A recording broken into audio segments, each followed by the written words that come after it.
Welcome everybody to the video about the service sector. This year's module booklet, so I'm recording this in 2021, and this year's module booklet, the text begins on page 49, but obviously it might be on a slightly different page depending on when you're watching this. It will probably either, the title will be the tertiary sector or the changing service sector or something like that. Okay, first thing to say, up until this point, everything we've talked about has been declining. So the decline of the primary sector, the decline of the secondary sector, and it's quite easy therefore to assume that the service sector is declining, but it isn't.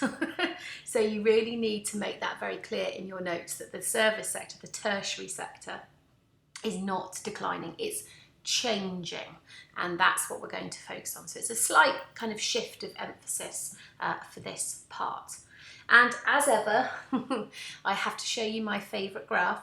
The Clark-Fischer model is the graph that explains over time, which is the x-axis, time, the jobs that people do in a country will change. And we've dealt with the primary sector, we've dealt with the tertiary sector, we've dealt with the secondary sector, and we're now on to the tertiary sector. You can very clearly see there is no decline shown. It is just a gradual increase the whole time. All right, so just a reminder that if you do manage to learn the Clark-Fischer model, it will help you out with kind of a number of elements of the module. Finally, at the end of this module, we will deal with this one, the quaternary, but we are parking that for now. Okay, what I also try to do is link all these things we talk about back to places, because it's quite easy to forget, I think, that this module is called Changing Places, so we need to put the emphasis on the place. So this is the CBD, and this is a sort of very strange graph. So what this is trying to show you is that in the CBD, that's where the land is most expensive, which is why you find the shops and offices there, and it's also why you find the tallest buildings in this part of an urban area, because if you have managed to afford a piece of land, you want to maximise it, so you build up. Okay, so traditionally the tertiary sector is here, all right, but one of the things we're going to be talking about is something called the donut effect, D-O-N-U-T, the American spelling of donut. The significance of that will become apparent. And the tertiary sector has partly moved to the suburbs and the rural urban fringe, so it's moved outwards, but we will talk about that. So today we're focusing on the CBD, and there will be a little nod to the suburbs and the rural urban fringe. Okay. So why does the tertiary sector change? And we're going to look at three things, and we're going to look at them in this order. Changing fashions and trends. The things that we spend our money on in terms of services depends on what's in fashion at the time, technological developments. This will all make a lot more sense when I give you some examples. So that's part one, which is the least geographical of the three, to be fair, so we don't spend a lot of time on it. The second thing has been a shift in where the tertiary sector has located. Traditionally it's been the CBD, but we've seen an out of town movement, and we'll look at why that is. And then of course there's the rise of internet shopping, which has been exacerbated massively by the COVID-19 pandemic, because of course with lockdowns and restrictions, people haven't been physically able to go out and shop. So it sort of forced us to increase the amount of internet shopping that we do, and possibly has permanently changed some people's shopping habits. So that's kind of very relevant to this year. Right, fashion, technology. I'm not going to play you the video on the top, but that possibly, that figure sort of hits home. Quite a crazy thing.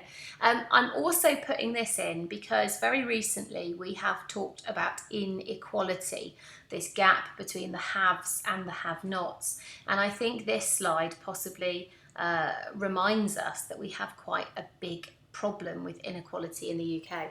You know, it's not, clearly not all of the population are going to be contributing to £42 million a year that people spend on perfecting their eyebrows.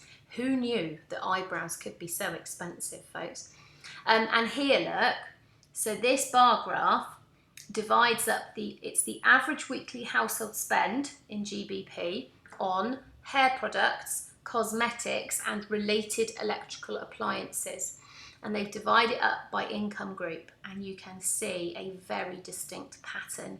So the wealthiest 10% spend more money on hair products, cosmetics and related electrical appliances than the lowest 10%. So it's just a reminder to try and link these bits of human geography together as much as you can. But slightly more geographically, fashion and technology has changed the kinds of shops and services that we find in the tertiary sector. So we've got more of, and I'm not going to read them out to you because you can all read, and less of. I think it probably, we can sum it up. The less of, generally speaking, is to do with changes in technology, isn't it? We don't need, in fact, you're probably going to wonder what on earth I'm talking about now.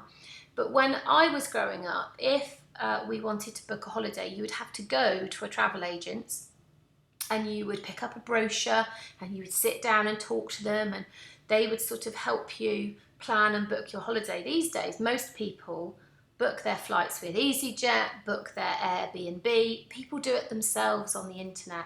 That didn't happen 20 years ago. We don't need to rent videos and DVDs. Again, you're going to be thinking, what is Nikki talking about?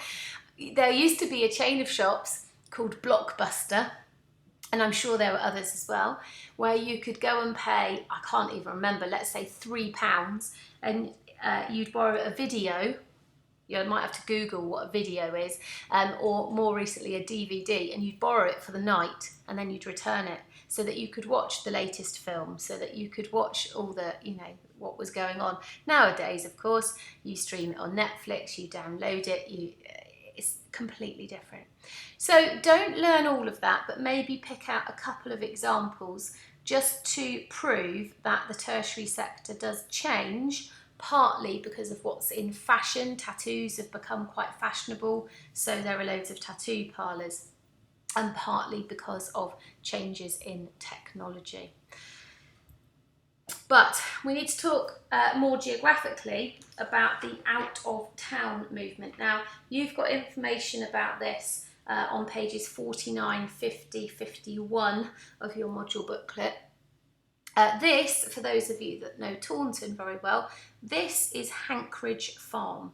This is our out-of-town retail area. So here is the M5 motorway, and we've got all sorts over here. We've got the Range, we've got a Costa drive-through, there's massive Sainsbury's, there's a B&Q, there's a cinema, there's a McDonald's, etc, etc. This is a fairly typical out-of-town retail park, and if you are not from Taunton, then obviously you can go and have a look around if you would like to by following that hyperlink.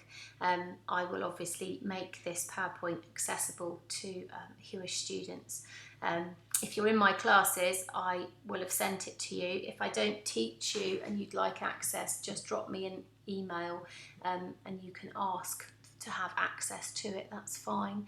So that is a reasonably typical out-of-town retail park, and in your module booklet it's got all of the detail that you need. Why did the tertiary sector move out of town? Well, let's remind ourselves, sorry to change slide, it's going to partly be the price of land, isn't it? Land here is cheaper, so you can build bigger shops.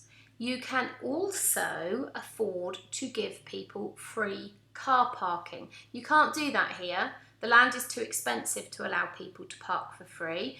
You can do it here. So one of the things that people really liked when shops and offices started moving out of town was it was much easier to get to. You didn't have all the traffic jams and nightmares of the CBD, and you could park for free. Look, huge amounts of car parking, huge amounts of car parking, and that's a huge kind of attraction. There are other things. Bigger shops means that you will probably be able to sell more stuff.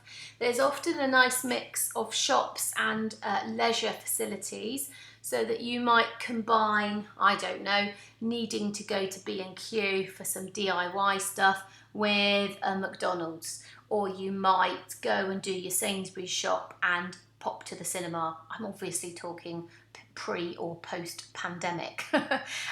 So they're often a nice little mix of things. They give people a day out, if you will. So there's just a few lovely photos of our Hankridge Leisure Park. Slightly more exotically, slightly more, what's the word, upmarket. Of course, we've got Cribbs Causeway up near Bristol with the shopping mall.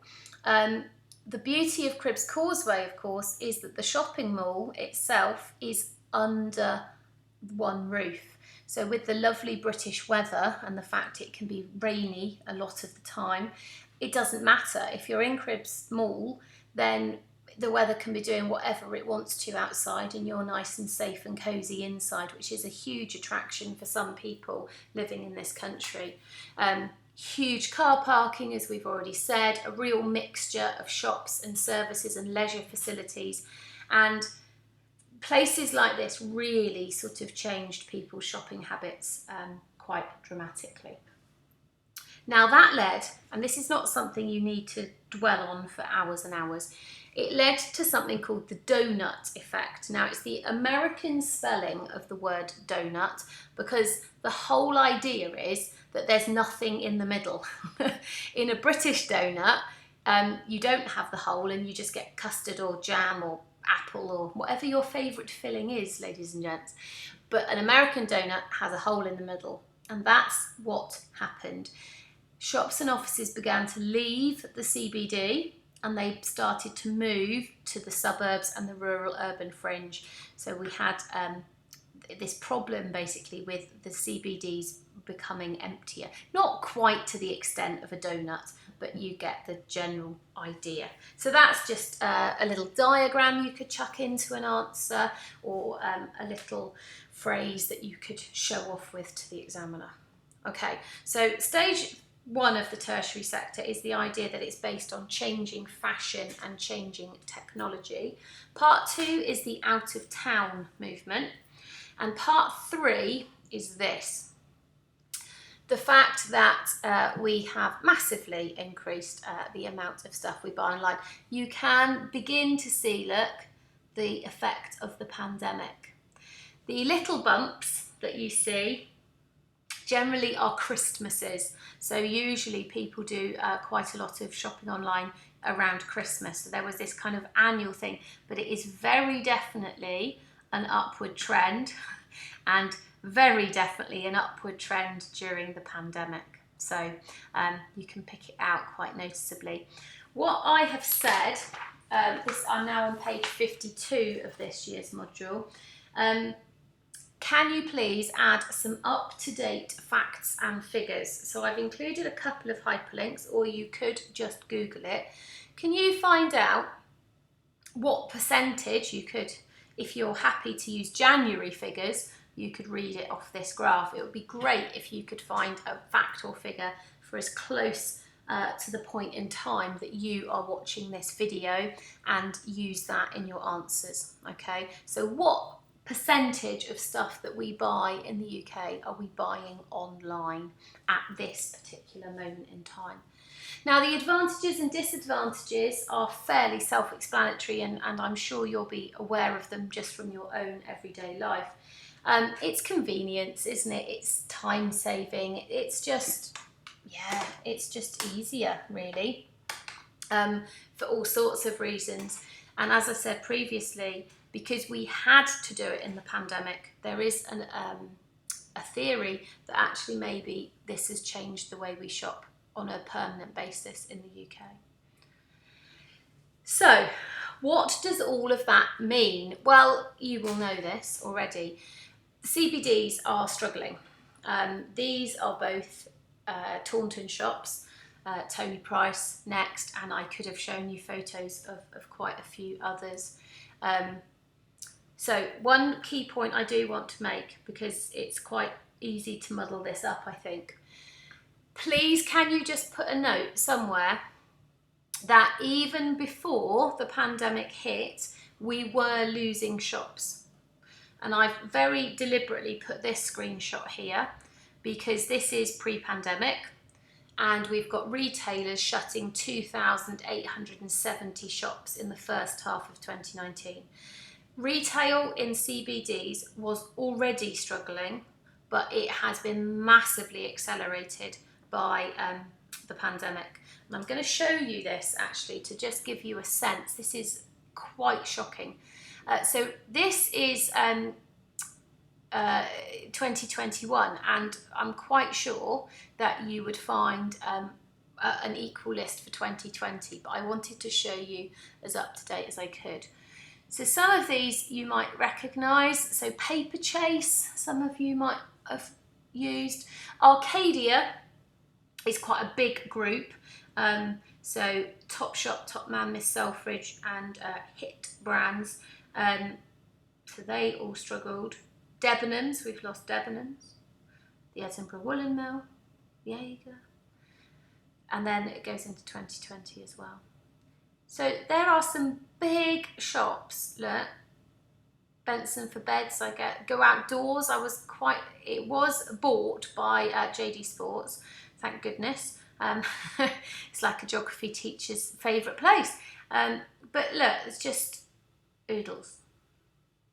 So you don't need to learn that list. Obviously, that would be ridiculous. But what you could do is put some of these facts and figures in. Look, this is a review of how many companies failed, how many shops affected, how many people that affected. You could maybe list a couple of shops that you are aware of, that you've heard of, you know, maybe Topshop or maybe Debenhams or whatever. The CBD was struggling pre-pandemic. It's struggling even more now, okay? And yeah, this is just to prove that it's not just a one website that's telling you this. There are all sorts of websites that are telling you the same story. Now, this is a kind of slightly bracketed part. One of the theories about what's gone wrong is called clone towns. Again, this year, the information about clone towns is on pages 52 and 53. And the images are trying to show you what we mean by a clone town.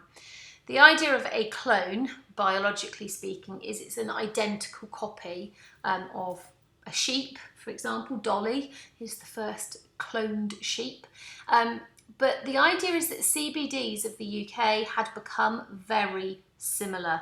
That if I had the money and if it wasn't a pandemic, I could take you to like 10 different CBDs around the UK, and if I didn't tell you where you were, you probably wouldn't be able to figure it out very quickly, because they'd all have the same kind of shops. CBDs were becoming clones of each other. They didn't have an identity, sort of an individual character, an identity, to use words from this module. And there is a little video there about it, which is worth a watch.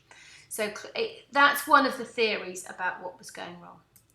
But there is a nice space at the bottom of page 53 for some notes on this, and you can write down as much or as little as you need to. What I'm about to say is quite repetitive of things that we've talked about in this module before. So if you're like, yes, Nikki, I know all about this, thank you very much, you probably don't need to write very much. If you're sort of a little bit unsure, then obviously jot down some notes. What the change led to, as you saw, were job losses in the CBD. Companies were closing, shops were moving out of town. We lost jobs in the CBD. And we know from the primary and secondary sector that that leads to this delightful process called the spiral of decline. You might call that the negative multiplier effect. It's exactly the same thing. As soon as you have job losses, it triggers the spiral of decline. So we are now back to sort of a very familiar area. But remember, we haven't got there because the tertiary sector is declining. It's a change in where it's happening, and a change in kind of its nature. And as always in geography, what we then say is, okay, there is a problem. What are we doing about it? You know, what is the solution? What's the management? What's the response to this particular problem? And this is very similar to what we learned in rural areas, which was called rural rebranding, but we're now going to look at the urban version.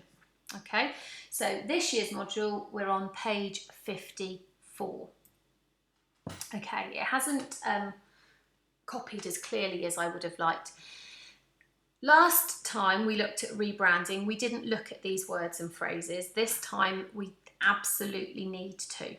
Okay, these words are very similar, very easy to muddle up, but mean slightly different things. And we have to be very careful about that, because if we had this word in an exam question, or this one, we need to be having a different approach. Okay, so take lots of time and listen to me as many times as you need to get these in your head. Okay, so I'll start with the bit we know from rural areas, rebranding, which is an attempt to attract people back, essentially, to create jobs, to get people spending money. Rural rebranding means that you're doing that in rural areas, and urban means you're doing it in urban areas. It's the same process. But look at these arrows. This requires two aspects. Re-imaging is to do with representation of places from earlier in the module. It's about just changing people's opinions of a place. If it's got maybe a slightly negative reputation, or it's seen as a bit of a no-go area, you have to change people's idea of that place, because otherwise they're not going to come back. Regeneration is a physical change. So you might knock down some of the kind of worst parts of your CBD. You might rebuild a shopping mall or something. So this is changing people's opinions, and very much links to representation from earlier. This is a physical change. But as usual, I've got a couple of quite bizarre examples to try and show you what I mean. Okay, Kylie. That's an example of re-imaging, ladies and gents. She is the same woman. She's still a pop star. You've got Kylie in the 80s, the Kylie that was famous when I was growing up, and then the Kylie of the modern day. And that's re-imaging. You know, I appreciate you might think that the photo on the left is desperately uncool, but at the time it was the 80s, forgive us. What she was wearing and doing at that time was incredibly fashionable. If she still looked and behaved like that now, she probably wouldn't be quite so famous. You have to move with the times. So that's kind of a very bizarre example of re-imaging. Exeter is attempting to re-image itself at the moment, and they had this huge kind of marketing campaign. So I just took a few photos of some of the billboards. So Exeter, live better. We've got a science park. It's one of the top retail destinations, one of the best places to eat out. It's the #1 city for quality of life. This is re-imaging. It's kind of a marketing strategy to change people's opinions of a place. Okay, regeneration. So this is Exeter. And you might just be able to make out these are the billboards where these images came from.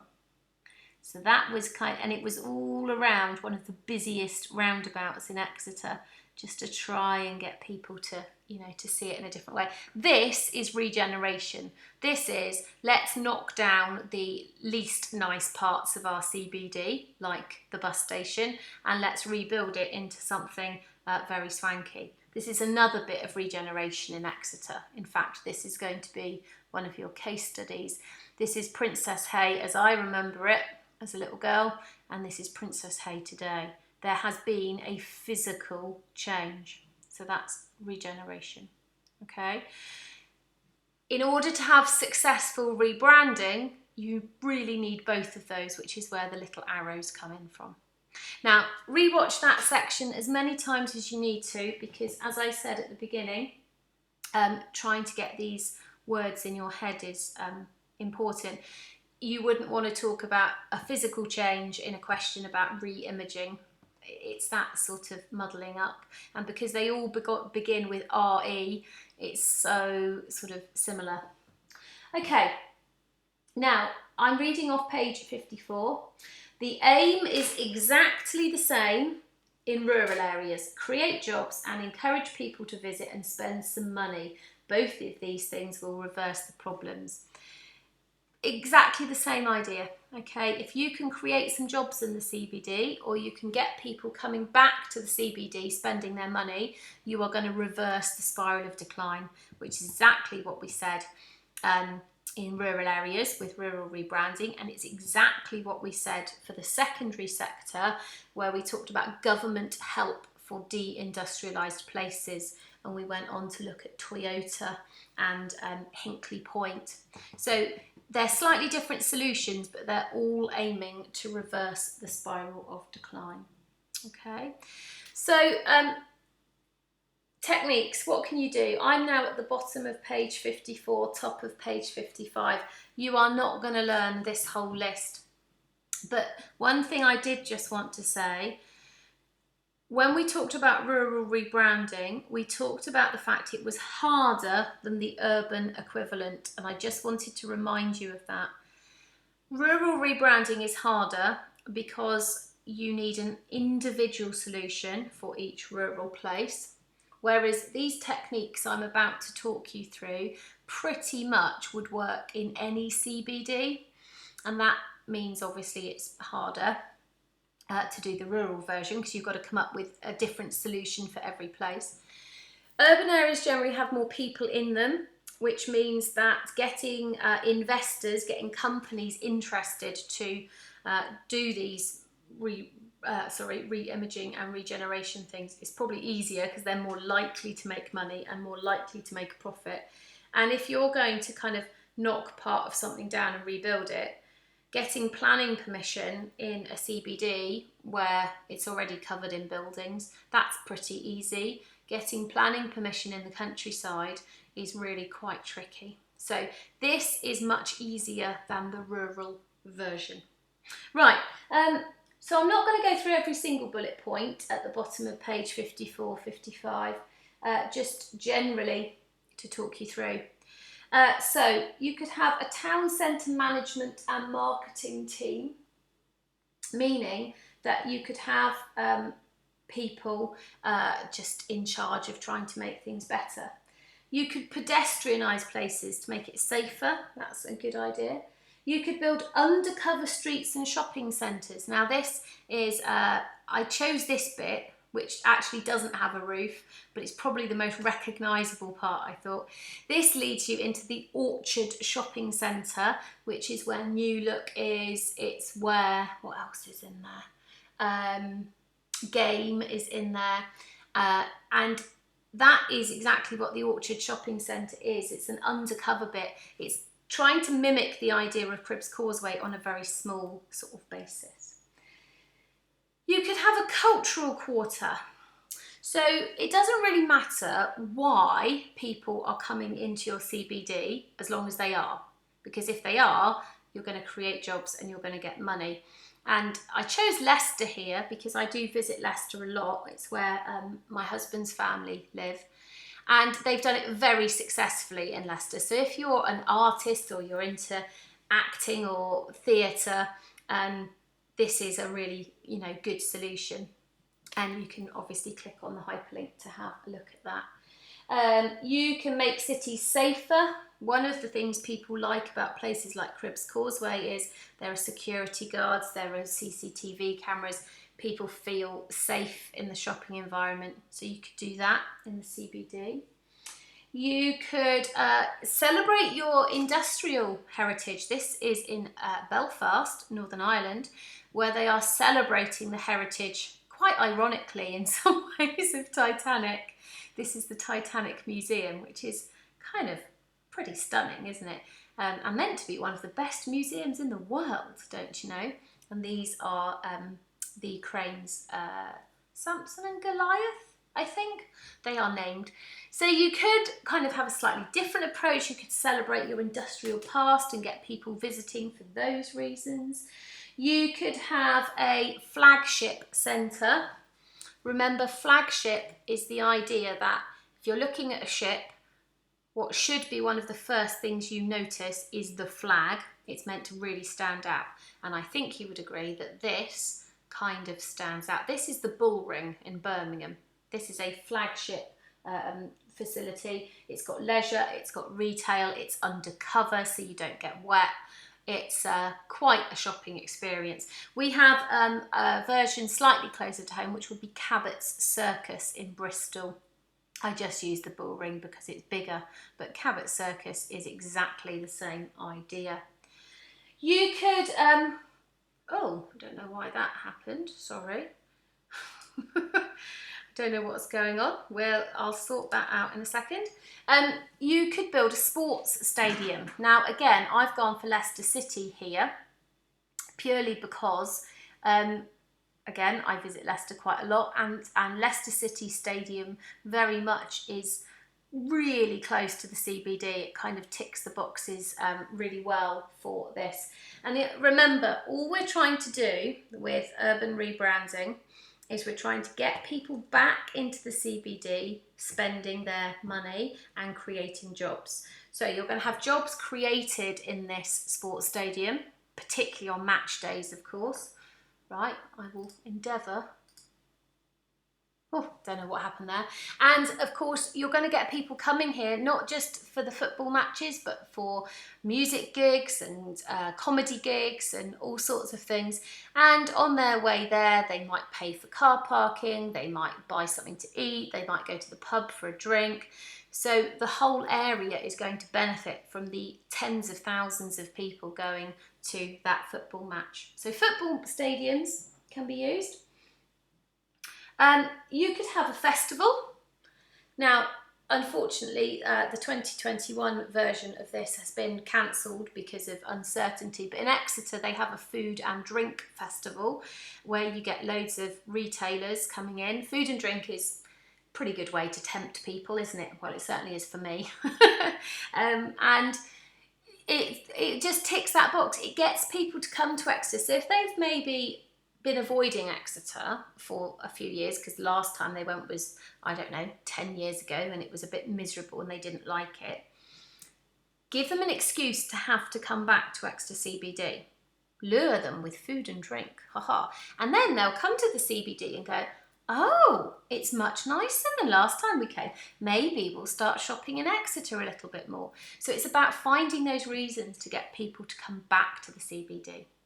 Okay, so a few visuals to kind of go with the list at the bottom of page 54, 55. But remember, the beauty of this is that you can pretty much use any of these techniques in any CBD and they will work to a certain extent.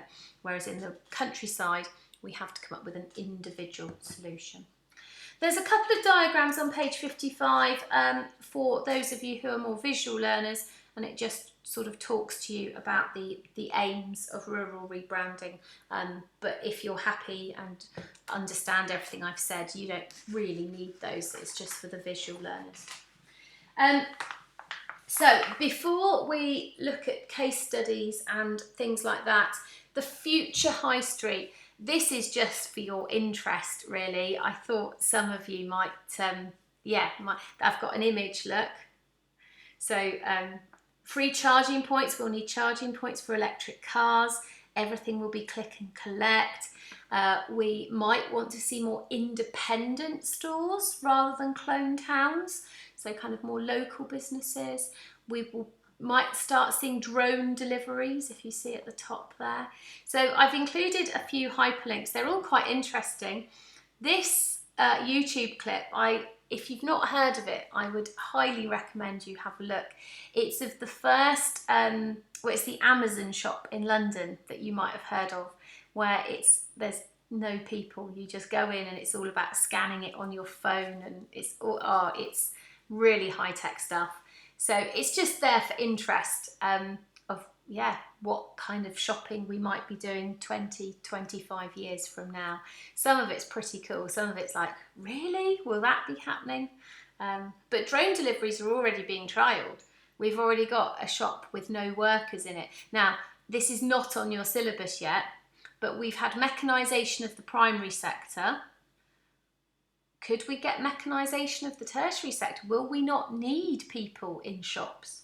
Will it all be done by apps? That's going to lead to a whole load more job losses, isn't it? So it's just, yeah, the machines are taking over.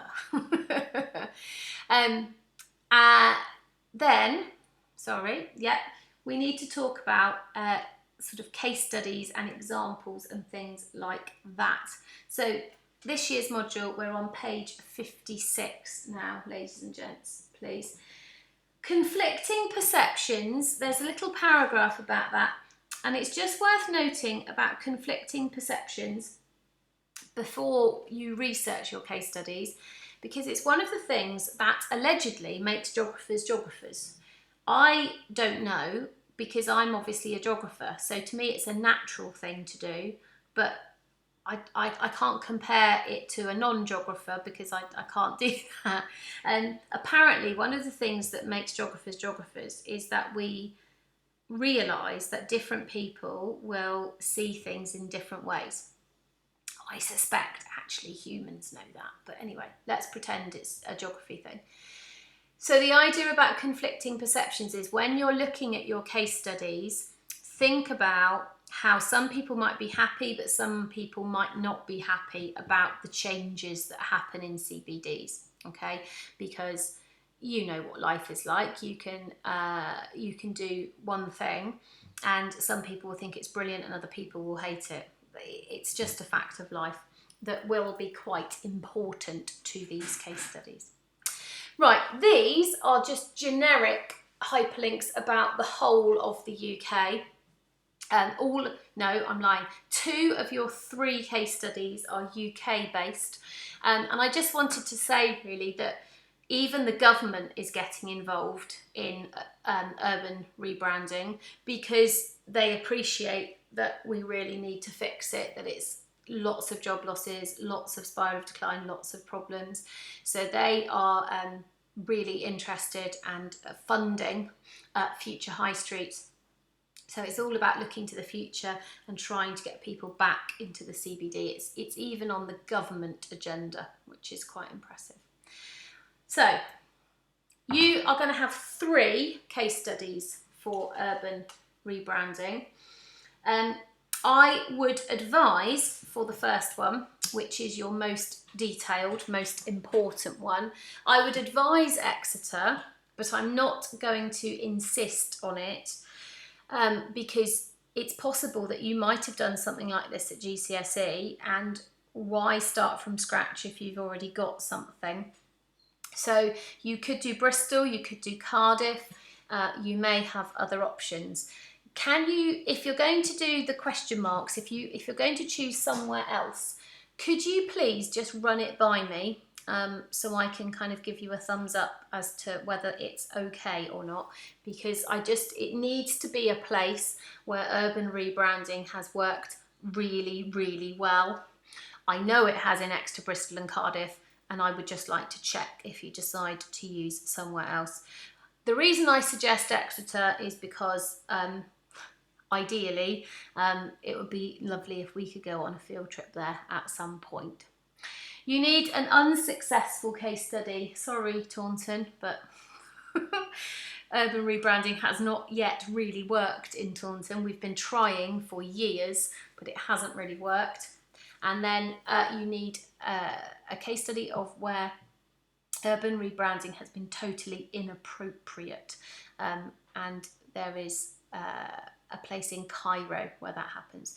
So as you can see at the bottom of the slide, these are the headings that you need for each case study.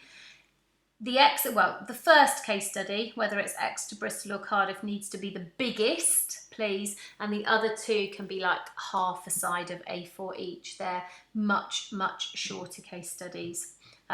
So put your time and effort into the first one, please. Okay.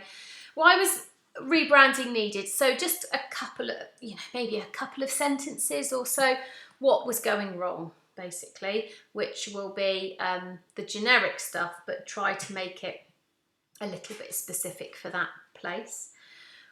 This can either be historic, in that Exeter it's kind of all pretty much done and dusted, but for Taunton it's planned, so it depends whether it's already done or not already done. But what are they trying to do? How are they going to try and regenerate, re-image, rebrand the CBD? What is the good stuff, but what is the bad stuff? Okay, because just coming back to conflicting perceptions, not everyone's going to be equally affected. Not everyone is going to be equally happy. Try to think about people who will benefit and people who will possibly lose out. And what you will find, just to give you a bit of a heads up about this, is that the lowest income groups tend to be the ones who lose out in these schemes. One of the problems of rebranding is, of course, you need people with money. That's kind of the whole premise of reversing the spiral of decline. You need people with money. Well, if you're in a low income group, the kind of fundamental problem is that you don't really have that much money. And one of the things that geography frequently criticises urban rebranding schemes for is the fact that lower income groups basically get pushed out. They're not catered for. It may be not a deliberate pushing out, although sometimes it is. Sometimes it's a more subtle, people on lower incomes don't feel welcome in the regenerated areas. There's nothing that caters for them in those places. So that's the kind of thing that you need to be thinking about for those two sections at the end. Okay, so yeah, good luck with all that, basically, ladies and gents.